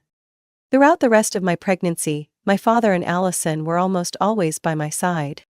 My father, the once distant, silent man, became an indispensable companion. He and Noah took me to every prenatal checkup, patiently waiting in the hallway, always with a lukewarm coffee in hand. Every time the doctor turned on the ultrasound and displayed the tiny figure growing inside me, I saw my father smile. I never thought I'd get a second chance, he whispered once, his eyes never leaving the screen. But thanks to you, Sophia, I get to start over. Those words were more precious to me than any apology. Allison changed too. She moved out of mother's house and rented a small apartment just 5 minutes' drive from mine. She showed up almost daily, bringing cooked meals, tiny newborn outfits, and little stories that made me laugh. One afternoon, as we folded tiny clothes into a new dresser, Allison paused. She turned to me, her eyes filled with deep regret. You endured too much, Sophia, and I left you alone in that house for far too long. I shook my head, tears welling in my eyes. It's not your fault. We were all blinded by her. We hugged each other tightly, bathed in the golden glow of sunset. And for the first time, I truly felt I had a sister. A real family. Mother vanished from our lives. I heard rumors she had moved to another state to live with distant relatives. Good. That distance was like a protective wall around the future I was building. I no longer felt resentment. No longer craved an apology or acknowledgement. I had learned how to let go. And that alone had set me free. One evening in early June, Father invited me, Noah, and Allison to his new house for dinner. He had sold the old house, filled with painful memories, and bought a small home with a backyard shaded by maple trees. We sat together, under the warm glow of yellow lights, listening to the crickets chirp in the yard. Father raised his glass of lemonade, his voice deep and steady. From today onward, we are a new family. No more lies, no more coldness. Only love and truth. I looked around, saw the proud glint in Noah's eyes, the gentle smile on Allison's face, and the sparkling warmth in my father's gaze. I placed my hand over my belly, where the tiny life inside was growing stronger every day. A new life. A new hope. I whispered, almost like a vow to myself. There will be no place for old wounds in my child's life. Only love and light. The first labor pains started at 3 o'clock in the morning, when Denver was still blanketed in heavy mist. I shot up from bed, one hand grabbing the dresser for support, the other cradling my belly, as the contractions hit like crashing waves. Noah woke instantly, springing upright in panic. Sophia. It's time, isn't it? I nodded, sweat pouring down my forehead. In less than 10 minutes, Noah had me in the car, speeding toward Memorial Hospital, the place tied to so many memories of both pain and hope. Allison and Father made it just in time before I was wheeled into the delivery room. They ran toward me, their faces so worried it almost made me laugh through the gut-wrenching pain. You'll be fine, I managed to say, squeezing Noah's hand tightly, as another fierce contraction twisted through my body. The labor lasted more than 16 hours. Each wave of pain felt like it was tearing my body apart. Each tiny heartbeat on the monitor reminded me, hold on, for the baby. Noah never left my side for even a second. He wiped the sweat from my forehead, gripped my hand tightly and whispered, "You're so strong, Sophia. I'm so proud of you." Allison stayed in the delivery room with me, aloud as my support person. She sat behind me, rubbing my back gently each time I screamed in agony.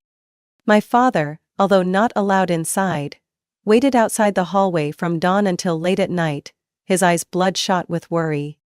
"Oh, more push, Sophia, come on," the doctor shouted. I summoned every ounce of strength, as if pouring my entire soul into that final push. And then, in that moment, the first cry of my daughter rang out, high and pure like a bell cutting through all the darkness. I burst into tears, my body utterly exhausted, but my heart overflowing with a feeling I had never known before. Pure love. The nurse wrapped her in a white cloth and gently placed her on my chest. "She's a healthy baby girl," the doctor smiled. "Mother and baby are both doing well." I looked at the tiny life lying in my arms, her little red face, her tiny fists clenched, as if grasping the whole world. "Becky," I whispered. "Welcome to this life." Noah held both of us close, tears streaming uncontrollably down his face. "Thank you. Thank you for bringing her into this world." When I was taken to the recovery room, Allison and my father practically rushed in immediately. My father, the man who had always hidden his emotions, knelt down by my bedside, pressing his forehead against Nikki's tiny hand, his tears dripping onto the hospital bed. "Hello, my little angel," he said in a hoarse voice. "I promise to protect you, just as I once failed to protect your mother." Allison stood beside me, her hand trembling as she gently brushed the sweat-soaked hair from my forehead. "You did it, Sophia. You really did it." I gave a weak smile, clutching Nikki tightly, as if letting go might cause her to vanish from this fragile world. In that moment, for the first time in my life, I understood what true family meant. It wasn't about blood. It wasn't about painful ties. It was about choice, it was about unconditional love. The days following the birth were filled with laughter and warmth in my hospital room. My mother-in-law, Carol, came every morning bringing chicken soup, warm milk, and kind advice. My father-in-law cradled Nikki tirelessly, whispering nonsense stories into her ears, his face glowing like a child with a new toy. Allison stepped into the role of godmother, patiently learning how to change diapers, mix formula, and rock Nikki to sleep. My father spent every weekend sitting beside me, holding Nikki, telling her the stories from his youth he had never shared with me before. Our tiny hospital room had never been so full of love. The day I was discharged, the whole family gathered outside to bring Nikki and me home. The early summer sun poured onto the sidewalk, creating dappled patches of light like a painting of new hope. Noah pushed Nikki's stroller ahead, Allison juggled a diaper bag, and my father carefully double-checked every safety strap on the infant car seat. I stood on the hospital steps, arms around my belly, watching the scene with a lump in my throat. I had lost a mother. But I had gained a true family, where love didn't have to be begged for or bartered. I promised myself, no matter how deep the scars of the past, my daughter would grow up in a home filled with love. No one, no matter how shadowy, would ever take that from us. I placed my hand over my heart, feeling it beating fiercely, and whispered, "Nikki, welcome to a home built on love." Our story was only just beginning. The first months raising Nikki were a blur of sleepless nights, endless crying, and tight, aching hugs. I lost count of how many times I woke up at 2 o'clock in the morning, eyes burning from exhaustion, awkwardly pacing the room with Nikki in my arms. But even in the most tiring moments, just seeing that tiny face nestling against my chest melted my heart completely. No one had ever told me that motherhood could be so hard. Nor had they told me it could be so breathtakingly beautiful. I made a vow to do everything differently. No yelling without reason. No condescending stares that would kill her confidence. Never would Nikki have to wonder whether she deserved to be loved. Every time Nikki flailed her tiny arms and legs, I would whisper, "I'm here, sweetheart. I love you, unconditionally." No matter how tired I was, no matter how overwhelmed, I would make sure not a single day passed without Nikki feeling that love. When Nikki turned 3 months old, I joined a support group for young mothers in the area. On the first meeting, I walked into the room with a heavy heart full of anxiety. I feared judgmental stares. I feared being condemned for my past. But when I looked around at the other women, each with her own story, her own scars, I realized I was not alone. We sat in a circle, holding our babies, sharing our fears, our dreams, and our small everyday failures. Some had survived domestic abuse. Some had been abandoned by their families. But all of us had one thing in common. We were fighting, not just for ourselves, but for the tiny lives depending on us to create a kinder world. One day, during a meeting, the group facilitator asked everyone to share a promise they wanted to make to their child. When it was my turn, I cradled Nikki in my arms, took a deep breath, and spoke. "My daughter, I promise to always believe in you. Even if the world turns its back on you, I will stand by your side. I will be a home, not a prison. I will love you. Without conditions, without proof." The whole room fell silent. A few mothers quietly wiped their tears. I knew in that moment that the dark past had truly been left behind. I had chosen a new path, and I would walk it to the end. Each day, I learned more from Nikki. Her innocent curiosity, the way she reached out to the world with all her pure trust. Nikki's giggles lit up our small apartment like sunshine.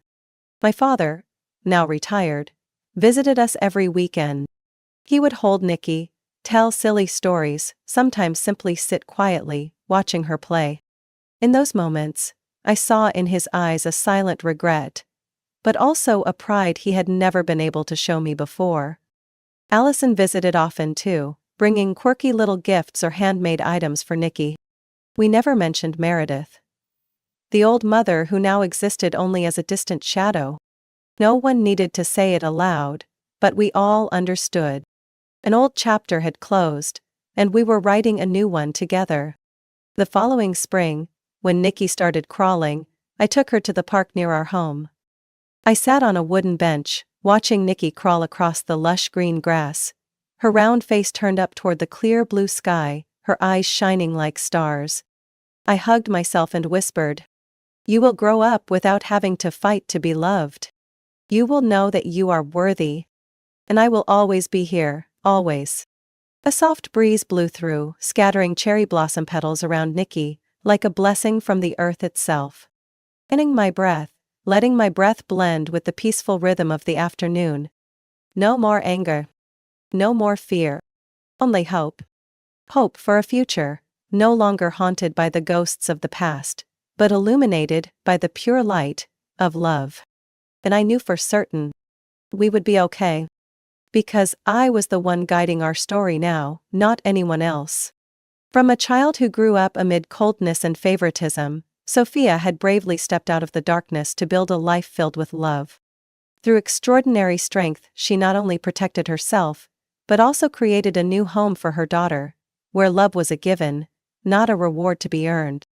Sophia's story reminds us, the past may hurt, but it is our choices today that shape the future.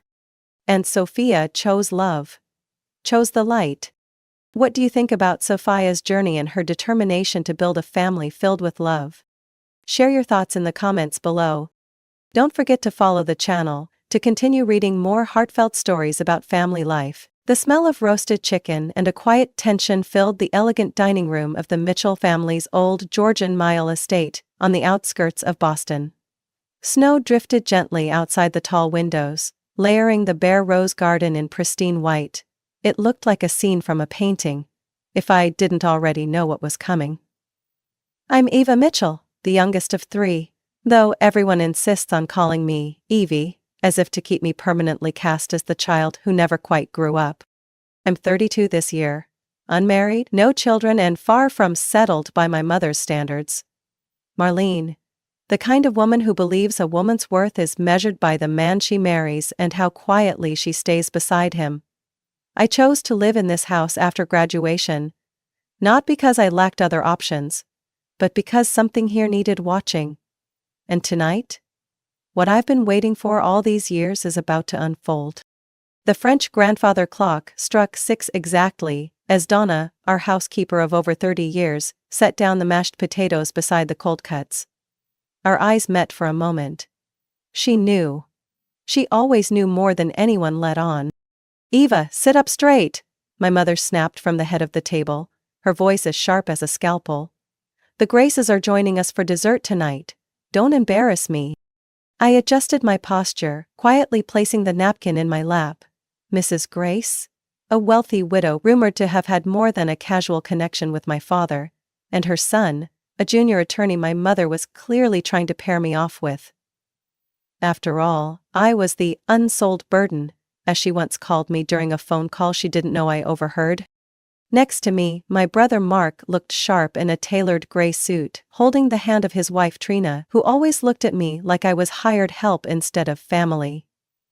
Mark took over Dad's investment firm 5 years ago after Dad announced a strategic retreat. In truth, it was damage control after a bad real estate bet in Florida. But in our family, the truth is either sugar-coated or pushed onto someone else's plate. My sister Vanessa sat at the far end, scrolling through her phone despite Mother's repeated dagger-eyed glances. She'd burned through 2 trust funds and 3 marriages, yet somehow still wore the title of our last hope, simply because she at least tried to play the wife role properly. Before anyone could carve the bird, my father, Charles, set his wineglass down hard. "Before we begin, I think it's time we talk about something more important. This house. At those words, I set my fork down, my heartbeat steady, not from fear, but from knowing the hour had come. I had been waiting 3.5 years for this moment. This house, he continued, has carried the Mitchell name for 4 generations. But the real estate market is shifting. We need to make a practical decision. Translation: Mark's firm is hemorrhaging money. Translation: Dad can no longer cover the losses with shuffled assets. Translation: I'm getting kicked out. Or so they thought.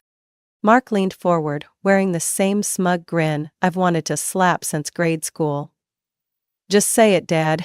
Eva, it's time you moved out. We're selling the house. You've stayed here long enough. I took a sip of water, letting the silence stretch a little longer. Is that so? Vanessa finally looked up from her screen. You didn't think you could just live here forever, did you? Some of us actually have families to think about. You mean your latest fiancé and his 3 kids from previous marriages? I said with a small smile. Has he burned through your last trust yet, or is he still saving for the next yacht trip? Mother's eyes flared, but Mark cut in fast. The market's strong right now. We've already had interest from several high-end developers. They're offering top dollar to build luxury condos. Tear it down, then. My mother clutched her chest. But Mark, this house is just bricks and mortar, Mother, he interrupted. A new era calls for new decisions. And Eva needs to learn how to stand on her own 2 feet. You're giving me 1 week? I asked, setting the glass back down. 7 days is more than generous, Mark sneered. I smiled. Perfect. The game had officially begun.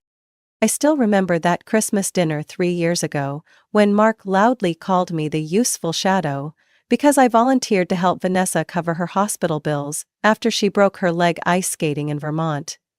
When I said I'd pay so she wouldn't have to sell her last engagement ring, the whole family looked at me like I was trying to earn points or beg for sympathy. No one asked where the money came from. They simply assumed I had extra since I didn't carry any family burden. 4 months later, at my father's 60th birthday party, he publicly thanked Mark for carrying the family through the financial crisis, while I knew full well that I was the one behind the commercial loan restructuring plan that helped Mitchell & Co. avoid shareholder lawsuits. Of course, Mark signed that plan. I was just the digital little sister with too much free time who likes to play with software, as Vanessa once mocked me during a lunch with my mother at the Newton Ladies Club. Over the years, I'd grown used to the looks. Part pity, part condescension. My mother would often say, "You're smart, but not practical." My father was softer. Real business isn't for dreamers. They never visited my office, even though I worked only a 30-minute drive away. In their eyes, tech was some vague, unstable thing. A daughter with no husband, working at a startup, might as well have been pretending to succeed. So when Mark said I had to leave the house, no one expected me to do anything but nod quietly, like I always did. They were used to an agreeable Eva, the one who avoided conflict, who backed away so the family could save face. What they didn't know was that I had been quietly preparing for this moment over the last 3 years. After dinner that night, I went back to my room, the one on the 3rd floor that used to belong to my grandmother, and pulled up the account statements from the parent company behind the property listing.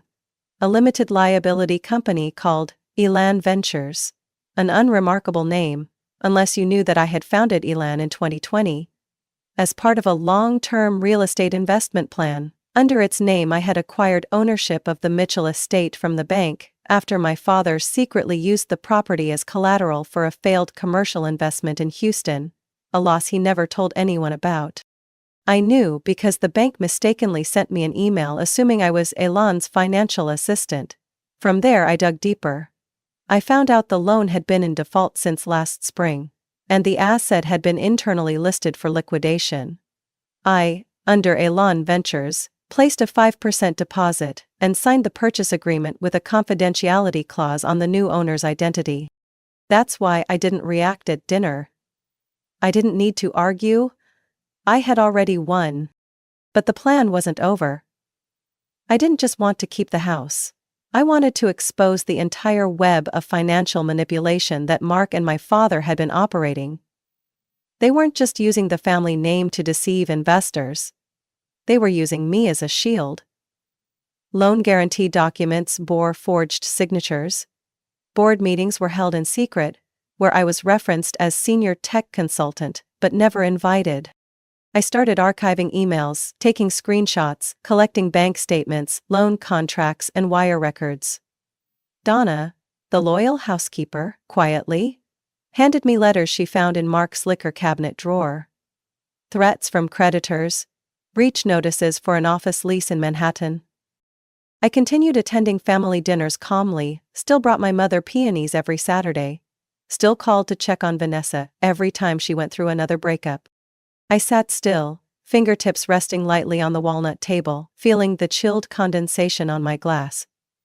Mark was going on and on about the development potential of the land, his tone as confident as if he were pitching to Wall Street investors, not kicking his own sister out of the house she grew up in. I have a proposal, I said calmly, so much so that the entire table fell silent. Mark raised an eyebrow with mocking amusement. Ava, this isn't the time for personal reflections. It's not a reflection. I pushed my chair back gently, reached beside me and pulled out a black leather briefcase from under the table.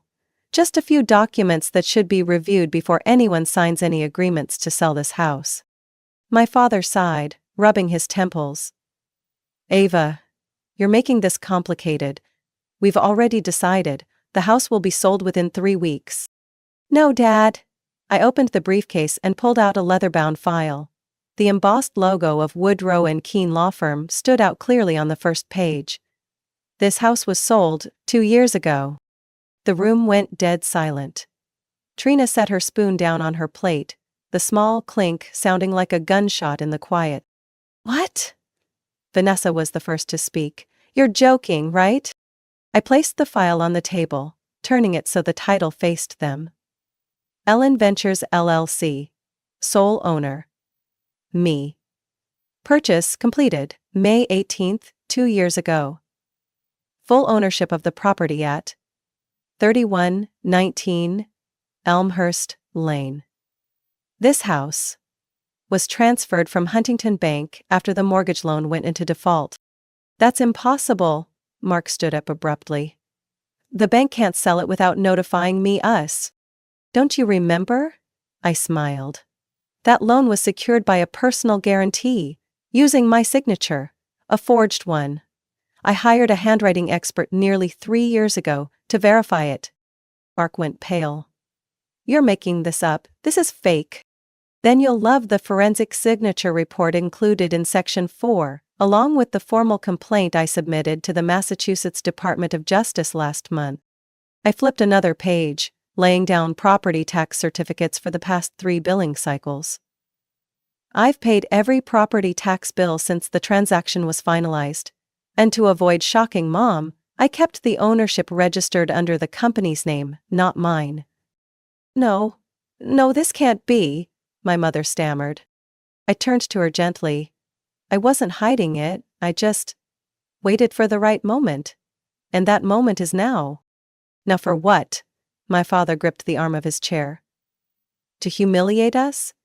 At Christmas dinner? I nodded without flinching. Not to humiliate. To remind.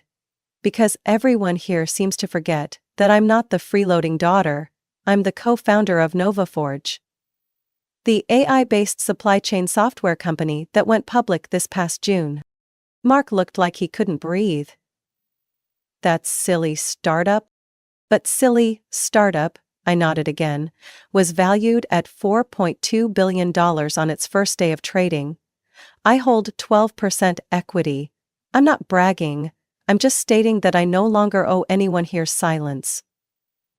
Rena looked at Mark, her face drained of color. Vanessa said nothing, just lowered her head. I went on. I stayed quiet for long enough. When I discovered Mark used my name to secure those loans, I could have sued immediately. But I wanted to see the full web. Now I have everything.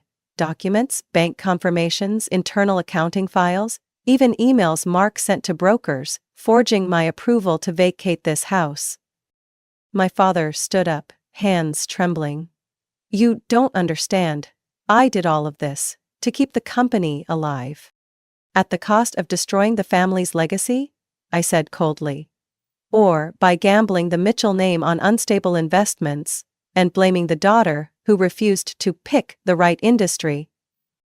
No one spoke. Even the grandfather clock seemed to have stopped ticking.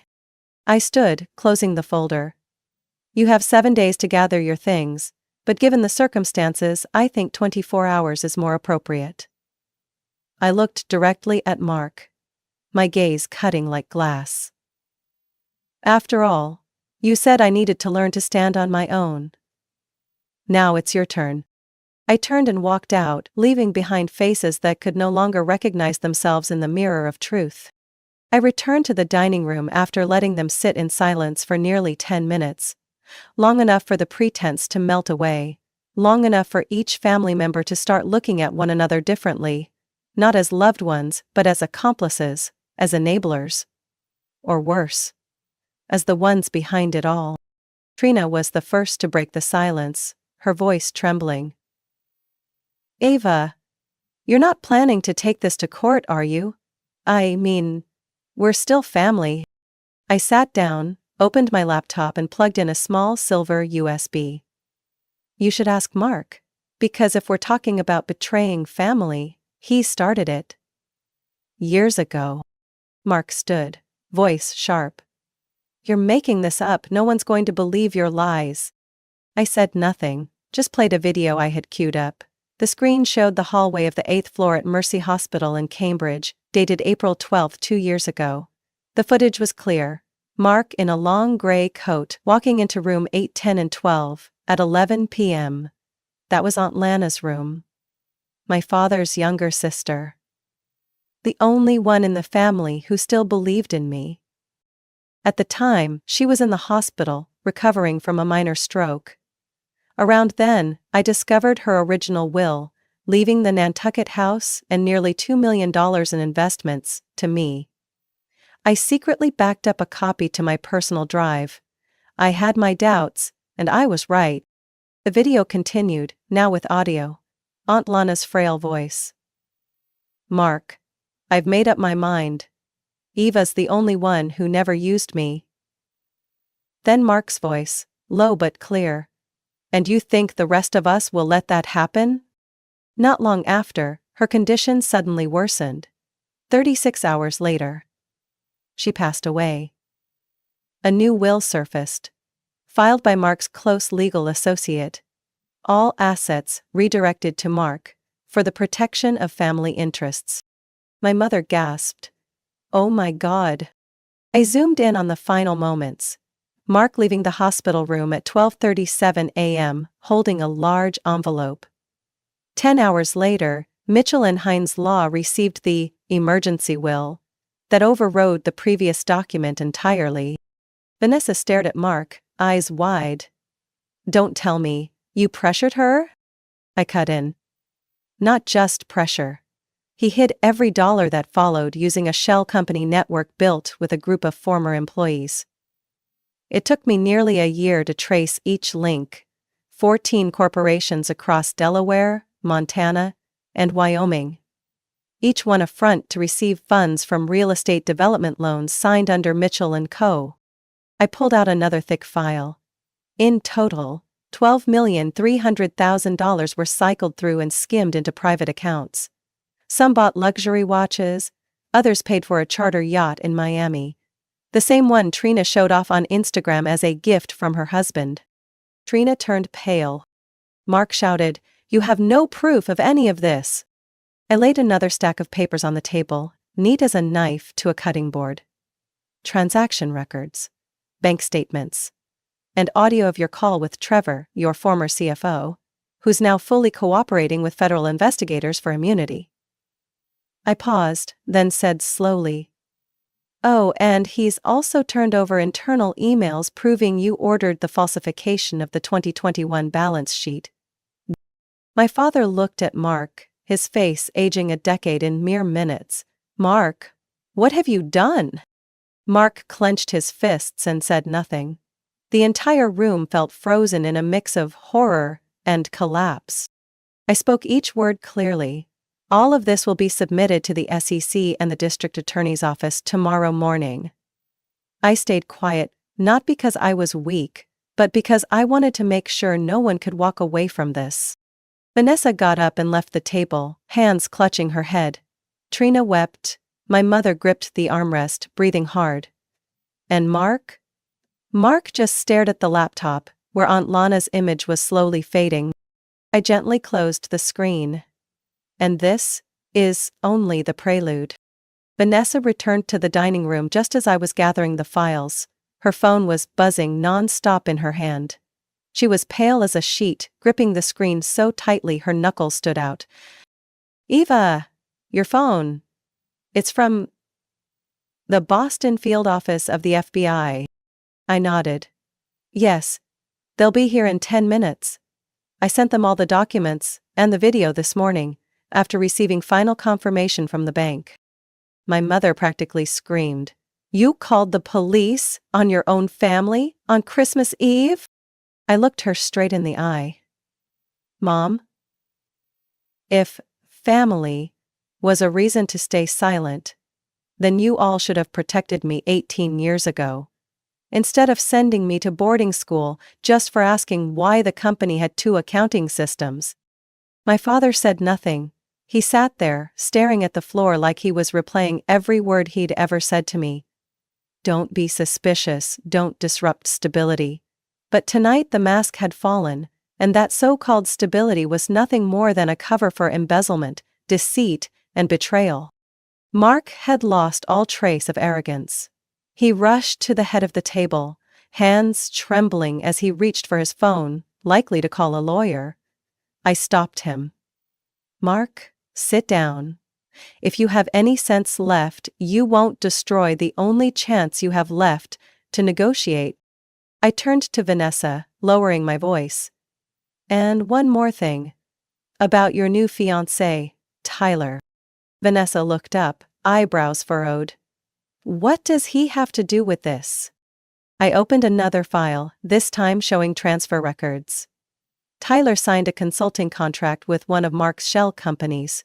More than that, he helped Mark move money overseas. At least 4 transactions through offshore accounts in Belize and Malta. Vanessa shook her head, as if trying to block it out. "No, no way. He loves me. He said he was buying a house in Vermont for us to start over." "With the money from your final trust fund," I cut in. "The one he and Mark emptied in just 3 weeks?" Vanessa collapsed into a chair, burying her face in her hands. "No. Eva. Why didn't you tell me sooner?" I sat down beside her. "Because you wouldn't have believed me. Just like Mom didn't believe me when I said Mark was manipulating the company. Just like Dad didn't believe me when I brought him the financial reports 3 years ago." A siren echoed in the distance. Not the familiar sound of a late-night taxi or delivery van. This was the sound of law enforcement. Clear, unmistakable, final. Trina jumped up. "We can retract our statements. We can still negotiate, right?" I didn't look at her. "You should worry about yourself. Your signature is on 2 fraudulent contracts. The FBI has the originals." My father shook his head, his voice barely audible. "I did all of this just to protect the family's reputation." I stood tall, voice sharper than ever. "No. You did all of this to protect your power and the image you forced on us. But the cost was truth and trust and freedom." A loud knock came at the front door. Donna, the elderly housekeeper, hesitated, then stepped forward to open it. 2 FBI agents entered, followed by a plainclothes officer with a badge from the SEC. "Mr. Charles Mitchell and Mr. Mark Mitchell," one of the agents called out, "you are under arrest for financial fraud, securities fraud, and obstruction of a federal investigation." No one reacted. Not a word of protest. Mark placed his phone on the table. My father stood up without resistance, as if he'd known this moment was coming for years. As they were handcuffed and led out of the room, I met my mother's gaze.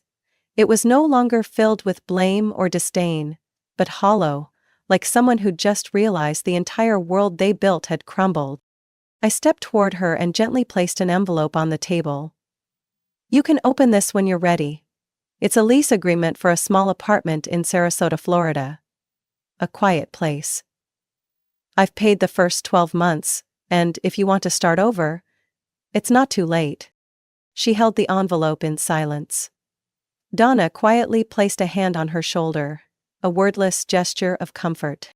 Meanwhile, Vanessa quietly pulled out her phone and deleted an old photo, the one of her smiling brightly beside Tyler and her engagement ring. No one said a word. But that silence weighed heavier than any indictment. I looked out the window, where snow had begun to blanket the road leading away from the estate. Christmas Eve continued on. 9 months after that fateful Christmas Eve, the mansion at 3119 Elmhurst Lane no longer resembled a fortress built for gilded lies and hollow conversations. The grand portrait of great-grandfather Mitchell that once hung in the main stairwell had been taken down, replaced by a vibrant abstract painting gifted by a student from the very first digital arts class. I named the place Catalyst House, a space for new beginnings. It's a completely free community center for teens in the Boston area who want to learn about technology, leadership skills, and independent thinking. What used to be the bedrooms of Vanessa, Mark, and myself are now computer labs, Arduino programming rooms, a video editing studio, and a creative 3D design space. Donna, who once quietly witnessed more than anyone else in our family, now serves as the center's coordinator, managing class schedules, staff, and students with a calm, commanding grace. Last month, Vanessa emailed me with the subject line, "Finished my first semester." She's now studying applied psychology at a community college in Worcester. No more designer coats, no grand wedding plans, just photos of her with kids from her mentoring group, and a smile I'd never seen before. I didn't give her much, just enough for tuition, a small apartment, and one condition. She had to work at least 10 hours a week. She did, and exceeded expectations. As for my mother, she moved to Sarasota, Florida, into the apartment I had pre-arranged. At first she refused. But a month later, I received a handwritten letter. No apology, just a simple line. "Thank you for holding on to a bit of kindness for me." I've heard she joined a local book club, and is writing children's stories. It doesn't change the past, but I believe if anything deserves forgiveness, it's the commitment to live rightly once you've acknowledged your wrongs. The trial ended after 6 weeks. Mark was sentenced to 20 years in federal prison for financial fraud, falsifying legal documents, and money laundering. The evidence that he threatened Aunt Lana to alter her will, along with the hospital video, led the jury to a verdict in less than a day. Trina, due to her cooperation with federal investigators and providing key information, received a 3-year suspended sentence and is barred from working in finance during that time. She's now divorced, living with her mother in Ohio, away from the spotlight. My father received 12 years. I once thought he'd fight it, but he stayed silent throughout the entire trial, bowing his head as the judge handed down the sentence. I don't know what hurt him more, the punishment, or the realization that everything he built collapsed under the weight of the daughter he once called an obstacle. I didn't feel triumph, just emptiness. Some failures are born from the warped values we cling to the most. On a Wednesday morning in early October, I stood on the porch watching students file into class. A 15-year-old boy waved with a bright smile. He had just been accepted into a summer tech camp sponsored by the NovaForge Foundation. Once suspended for tampering with classroom equipment, he now leads a team developing an app that helps the visually impaired navigate smart city maps. That's why I created this place, not to fix my family's legacy, but to build a new one. At the end of the hallway, the long dining table that once witnessed my family's unraveling now hosts young minds debating startup ideas, pitching projects, or simply laughing at a tech joke. I don't call this justice. I call it a meaningful restart. I looked up through the window as snow began to fall gently. Winter had returned. But this year, there was no fear, no tension buried beneath antique walls. Only laughter, the hum of 3D printers, and the quiet belief that cycles can be broken. If we're brave enough to confront them, patient enough to rebuild, and most of all, strong enough never to look back. 3 months after the verdicts for Mark and my father were announced, I stepped into the conference room on the 41st floor of Mitchell Holdings, the investment firm founded by my family, where for years I was only ever referred to as the tech girl on the sidelines. This time was different. At the long table sat 11 board members and 2 representatives from Miller Crosby Capital, one of the firm's largest stakeholders. At the head of the table was an empty chair, the one that used to belong to my father. Beside it was Philip Crane, former CFO, and the same man who ignored every email I sent when I discovered financial discrepancies 3 years ago. I stood next to my legal counsel, silent. A second later, the large screen behind me lit up with the title, Special Shareholder Meeting, Motion to Announce Ownership Structure Changes. Pages flipped. Philip raised an eyebrow. Mrs. Mitchell, what exactly are you referring to? No one on the board has been informed. I have the right to convene under Special Clause 4.6 of the shareholder agreement. All documents were filed with the exchange last week, I replied evenly. Shall we begin? I pressed a button on my laptop. The screen shifted to a diagram showing a network of investment entities. 14 legal entities operating across 6 states that had quietly acquired scattered shares of Mitchell Holdings over the past 18 months. On behalf of these holding entities, I now control 47.8% of voting shares. Including proxy rights from Miller Crosby, the total rises to 62.4%. A board member named Langford choked. This can't be real. I started accumulating shares when Mark began dumping stock to cover losses. Every time they needed liquidity, I was the buyer. Through companies no one suspected. No one in the family ever thought I cared enough about finance to do something like this. I looked him square in the eye. And that underestimation is exactly why I succeeded. Philip tried to regain footing. But you can't just restructure leadership because you hold shares. I'm not requesting. I turned the next slide. I'm informing. According to the company's charter, I propose establishing an independent oversight committee and temporarily suspending all executive authority of directors linked to the 2022022 misconduct. That includes Philip Crane, Lauren McKay, and Anthony Rudd. A hand went up from the Miller Crosby side. The fund supports this proposal. I faced the board. I also propose appointing myself as chair of the board, assuming interim executive authority during the restructuring period. I paused. Any objections? 10 seconds of silence, no movement. Motion passed. I shut my laptop. The internal audit begins tomorrow. All transactions involving shell companies, off-balance assets, and collateral funds will be fully investigated. Philip stood, his lips trembling. You're going to destroy the whole company? I looked him dead in the eye. I'm going to save it. What we have now is a hollow shell of a reputation. I'm going to rebuild it. Transparent, efficient, and worthy of the public trust the name Mitchell once held. Leaving the boardroom, I stood in the elevator, looking down at a fog-covered Boston. In my coat pocket was the 3-year transformation plan, turning Mitchell Holdings into a sustainable investment platform, focused on tech innovation and community impact. Some might call me harsh, cold, even ruthless. But they don't know how many years I was sidelined, how many times my name was crossed out simply because I refused to stay silent, refused to play by the old rules.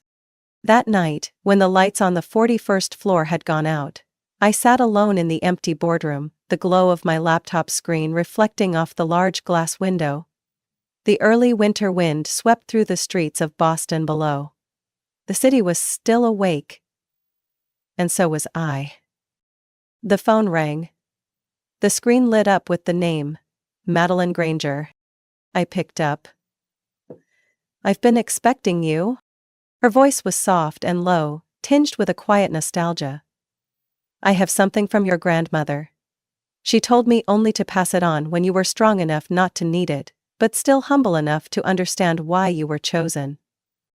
30 minutes later, I walked into an old cafe on Tremont Street, once a regular meeting spot for my grandmother and her financial circle back when she chaired the City Investment Council. Madame, her last trusted aide, sat at a corner table, a thick envelope tied with red string in front of her. "Your name was never listed in your grandmother's public wills," she said, sliding the envelope across the table. She didn't believe the law could protect decent people from the greed of their own family. I opened it. Inside was a handwritten letter. The paper had yellowed slightly, but her handwriting remained firm and deliberate. "My dearest Eva, if you're reading this, it means you've reached the very end of your pain. And instead of letting it consume you, you've turned it into action. You are the only one in this family who understands that real value doesn't lie in a Forbes ranking or an investment contract, but in the things you do when no one's watching. I established a trust fund in your name when you turned 18. It was kept outside of our family's financial systems, built quietly, piece by piece, from small investments I hand-picked myself. Its current value is approximately $86 million. That money is not for revenge, it's for a beginning. Use it to build something our family has never truly had, a legacy of integrity. Your grandmother, Eleanor Mitchell." I sat frozen. Not because of the number, but because she had seen my true self. Long before I was old enough to believe I was different. Madeline placed a hand on the envelope. "Your grandmother knew she couldn't protect you forever, but she believed that someday you wouldn't need protecting. Just a chance." She paused, then added quietly, "Just like she once gave me that chance when your father tried to fire me for refusing to falsify interest rate data." Her smile flickered behind thick-rimmed glasses. "Your grandmother used to say, if you're not brave enough to lose one person, you'll never be worthy of leading 10. I nodded, stood up, and clasped her hand tightly. "Thank you. Not just for the letter." The next morning, I signed the founding papers for the Eleanor Initiative, a non-profit alliance connecting tech education with green industry sectors, aimed at creating jobs for young adults without college degrees. A portion of the $86 million went in as seed capital. The rest, I left untouched. A reminder that true power isn't in what you control, but in what you choose to release. That afternoon I returned to Catalyst House. The kids were laughing, clustered around a round table, coding a game in Python. Donna came out with a new letter. From Vanessa. She'd just secured an internship at a youth reintegration center. At the bottom she wrote, "I get it now. No one is born perfect. But if you're lucky, you get to try again. Thanks to the people who didn't give up on you." I looked up at the wall where the Mitchell family crest once hung. Now it bore a simple board with the words, "Let what you build echo louder than what others destroyed." I knew I'd made the right choice. Because sometimes, the best revenge isn't ending the past. It's making sure it never happens again. Eva's story is a powerful reminder that true recognition doesn't come from a family name. It comes from courage and resilience in the face of injustice. In a world where integrity is often overlooked, Eva didn't seek revenge through destruction, she chose to rebuild, with strength, compassion, and vision. In real life, if you've ever been dismissed simply for being different, remember this. You don't need to fit their mold to have worth. You just need the courage to be yourself all the way through. What do you think about Eva's choice? Was she too harsh, or was she simply reclaiming what she rightfully deserved? Share your thoughts below, and don't forget to follow the channel for more meaningful stories about family and life.